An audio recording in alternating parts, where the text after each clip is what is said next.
It's official, Black Bee. Bring you some honey for your neurodivergent tea. I don't even know what that is. I don't even know what I'm talking about. But you get it, like neurodivergent bee, bring you some honey for your neurodivergent tea. Kind of like neurodivergent and then tea, but like neurodivergent tea. You get what I mean. Today I'll be talking about masking, and how I mask and how masking affects me. So when it comes to masking, I think I mask for multiple reasons around my mental health, around my neurodivergency, around my upbringing. This is my, I guess, masking story. So pretty much when it comes to masking, I am typically the person that has been masking very well since a very, very young age. I think if you watch my previous video, you know that I've been masking since I was like very, very young, and that's why it was very hard for me to get diagnosis when I was younger. Until I seen an actual professional that was like, yeah, no, she's 100% on the spectrum. She probably also got like a couple other things too. So at the end of the day, I decided to speak on it. I feel like I don't really unmask unless I'm really, really close to someone, like really close. So not saying that who I present to be isn't who I am. It's more of like who I present to be is like me times 10. I think is the best way of saying that. And like in those times 10, each is like a different level of how I would actually like respond to things. I think in my last video, I was saying that, like, for example, someone gets me a Christmas gift or a gift or anything, even if I really enjoy that gift, sometimes I'll literally just sit there blank face and I'll be like, wow, thank you. And that might seem like I don't like the gift, but in reality, that is my natural reaction. But sometimes I will mask and be like, oh my gosh, thank you so much. And I still am grateful for that gift and I really much like it. I just don't know how to react. Not that I don't know how to react, I just feel like it takes energy to react the normal way a person would react. But I'd rather conserve that energy for things I need to do, like cleaning or washing the dishes. Why?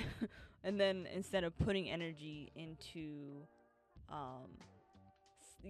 smiling about something that I know I'm happy about, but it's like, I don't know how to explain that.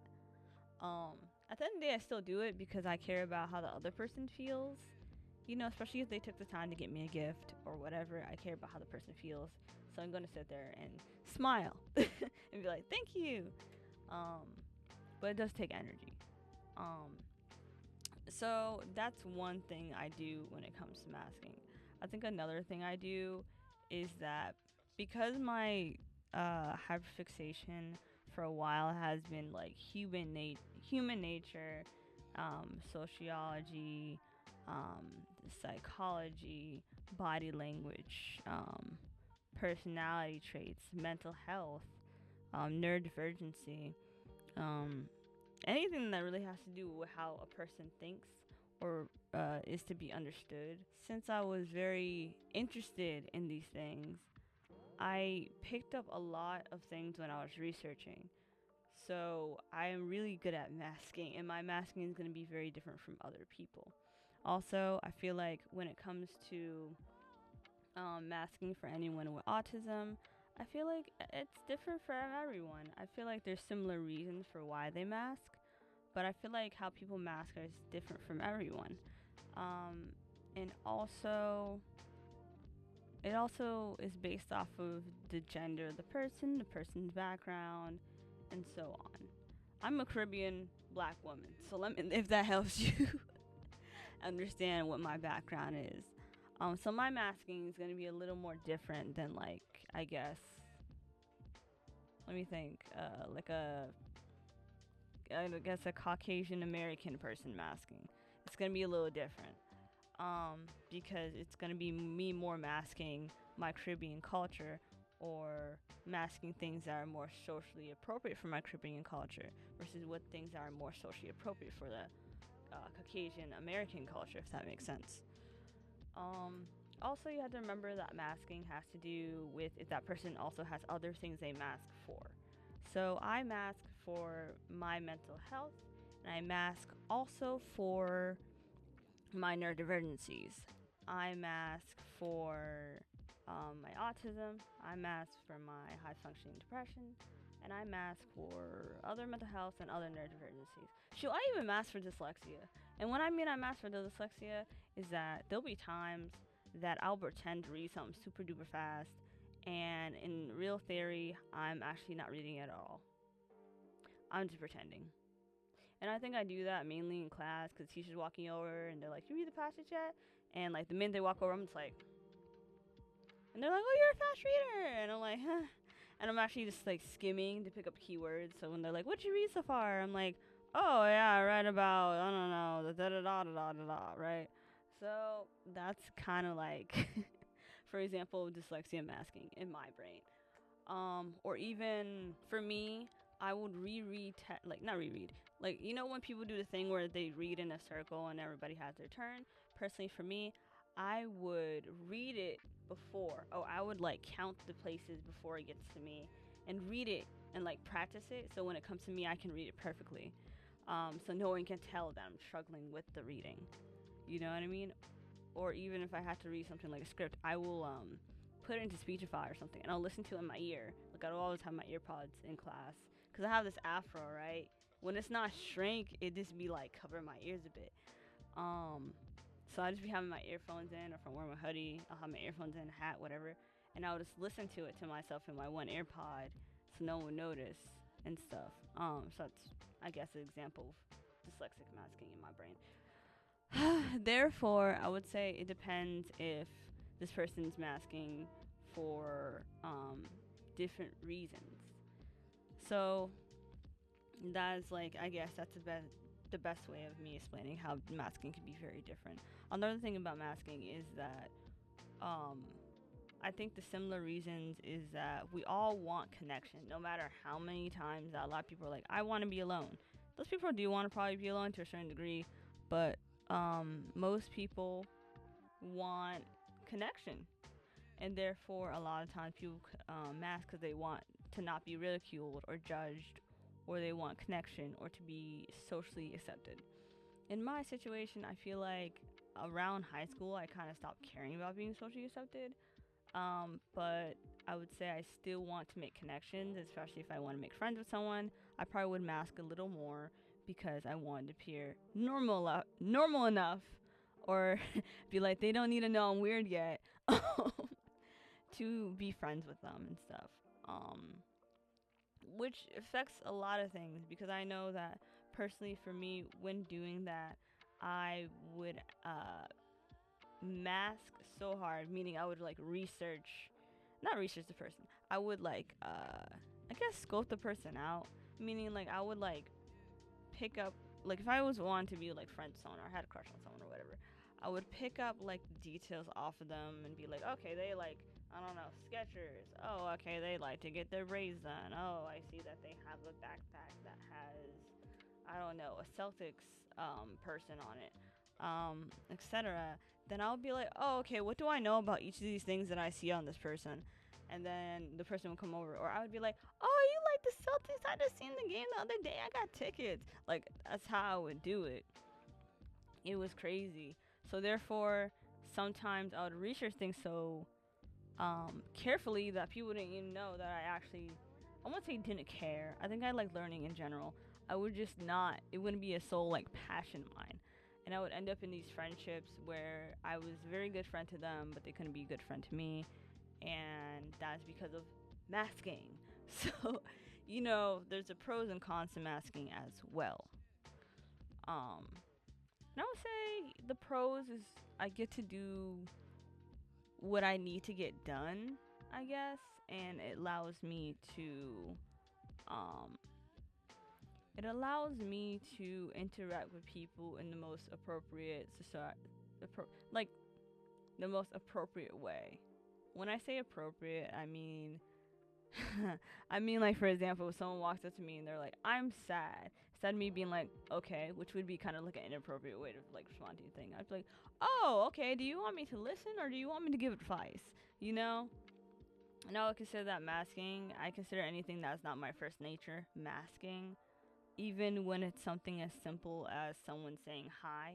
If I don't feel like saying hi, if I don't want to have a conversation with them, if I don't remember this person, then I will be like, oh, hi, oh my gosh, and hug. And it's not me being fake, it's just me being like, I know that I have to do this to survive in this world. And I probably generally care about the person if I'm doing that. Because there's been times that if I don't care about someone, that if someone will say hi and I'll just be like, and I'll keep walking. It's because I'm like, I don't have enough energy to give it to you and be like saying hi, because it takes me more energy to do things. I guess to get a little into how I mask, I would say I mainly mask off of art, like media. So if I read about a character, if I watch a TV show, if I listen to some music, if I read a poem, I speak in a lot of quotes and examples because what I pick up is literally based off the media, right? I probably act like an anime character because I watch way too much anime, and I was like, they feel like this mask would be more beneficial, so that's probably why I act like that's probably why I'm so animated. For example, or for my favorite one is that I model healthy relationships off of watching the Huxtables. Like, I don't know if you watch, I don't know if it was called the Cosby Show or something, or it was called the Huxtables. I haven't watched it in a long time, but you know, where Bill Cosby played as the dad, husband, and then you had Claire Huxtable, and I believe they had 3 kids. Yeah, I could be wrong. I think they had four, but one was like grown or something. And they had 2 daughters. No, they had 3 daughters.